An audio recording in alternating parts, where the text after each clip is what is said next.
Welcome, fellow micro-budget filmmakers. I'm Jake, the film guy. At some point, you're going to be trying to raise $1,000 for your short film. Here's a very simple blueprint to do just that.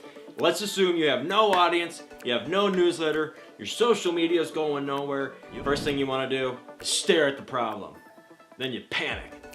Then you cry. That's what I always told the kids when I was teaching math. No, all levity aside, the first thing you should do is just pray. It doesn't have to be complicated. It could be as simple as, help!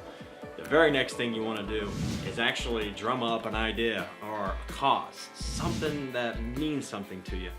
2 summers ago in 2015, I had a friend. Friend was struggling with porn addiction, and I know it's so like taboo to even say that word. The reality is, so many men and women are struggling with this addiction, and for those that are, there's just this big dark cloud around it, like, oh, heaven forbid we try to reach out to them and remind them, hey, you know what? I know you're struggling with this, but you're not worthless. You're not a piece of junk. God still loves you. And that was the idea for doing a short film. So find something. It could be as simple as, I want to see the trash in our town get cleaned up. Really.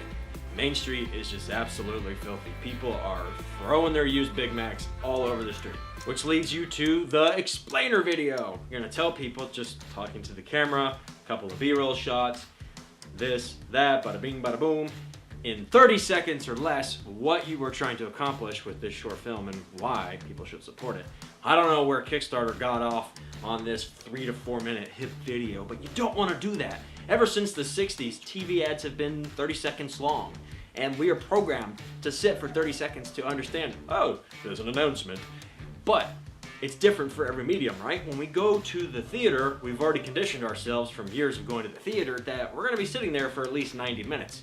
If we're watching an hour-long television show, we have to prepare our bums to actually sit for 42 minutes onwards, and so on and so forth. But with online videos, the attention spans are so short, and you can look at your metrics on YouTube, on Facebook, and you can see that most people will abandon videos well before the 30-second mark. So you have to get that message out quick, and I challenge you to do the same.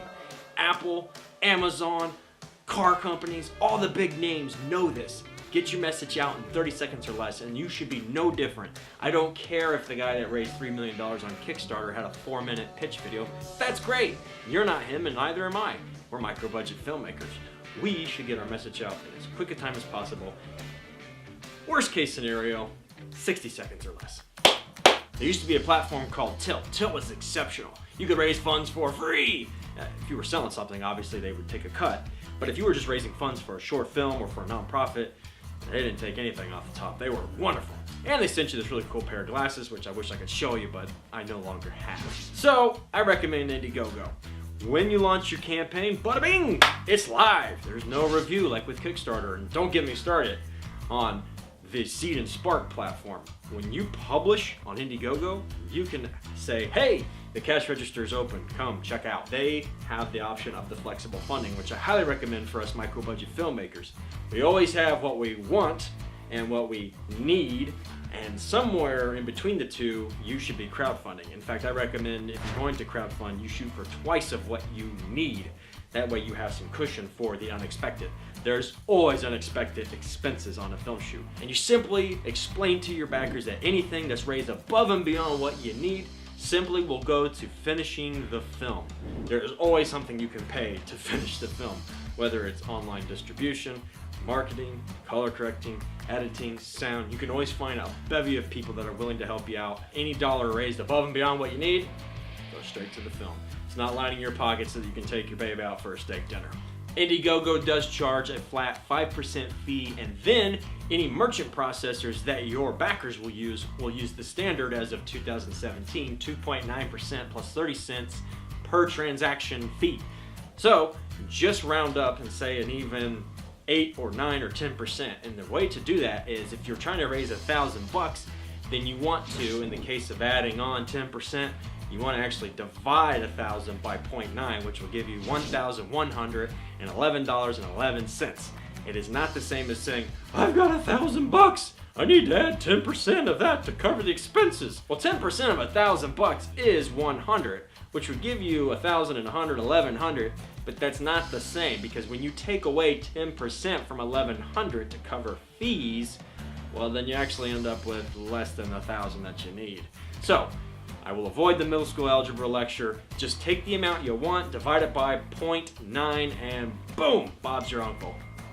The next thing you should do is personal outreach. Start with your people that are closest to you, family and friends, and send them personalized video messages.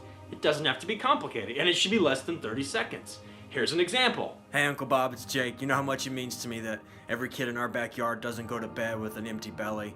So we're actually going to be partnering with this nonprofit and this other NGO downtown. We're doing a short film, a documentary, and our goal is to get 1,000 kids an extra meal a day. Kids that are living on the streets as young as 12, 11, 10 years old. And I'm asking all my friends and family to help support this project. Take a look at this link and give me a call at 801-231-2311. If you got any questions, I'd be more than happy to answer them. Thank you so much, Uncle Bob. Notice two things. One, I gave them a why they should do it. And secondly, one call to action. Don't flood them with 3 different things. Hey, Uncle Bob, I really would love it if you were to share this on Facebook and then tweet about it on Twitter, as well as go to the campaign and click donate. No. Just tell them to go to the campaign and support the film directly there. One call to action. It's the lion tamer principle, right? When a trainer would take a stool with 4 points of contact to a lion, the lion would get confused because it was too many inputs. Well, it's the same with us.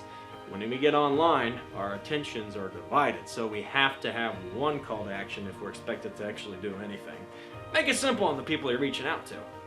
When you send this video, let them know in the email you've got a personal video message for them. The last thing people want is to be spammed by some carbon copy message that you're sending to everybody asking for donations.